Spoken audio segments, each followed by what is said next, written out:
This skills map, it was actually a very interesting article published by McKinsey and Company. Extremely detailed, extensive. I'll send it to you as well. It's worth a read. And basically, they outlined a digital footprint to sustaining as a work person in the future world of work, right? So essentially, they broke it down into kind of granular skills, you could say, that they call deltas, distinct elements of talent. I actually had the pleasure of meeting one of the gentlemen who actually wrote this report, Dr. Jog Schubert, senior partner at McKinsey. He was telling me while they're not entirely mutually exclusive, but they're collectively exhaustive, right? They collectively cover the primary first principle skills, deltas, as you call them, distinct elements of talent that are needed for success in the world of work.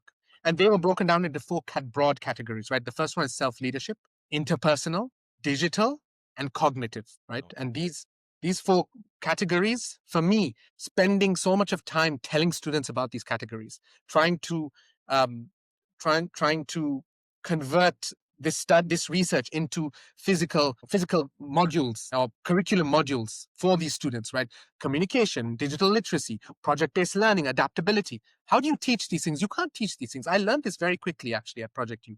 And I tried my best to say, I'll give you examples, like when you and your colleague are here and you're doing this, what would you do? A, B, C, D. What would you can try your best to educationalize it in the traditional form of education, but you can't. The only way to learn these things is through immersion. The only way to learn these skills is by putting yourself in that environment, which I was doing simply by working at a startup. Wow.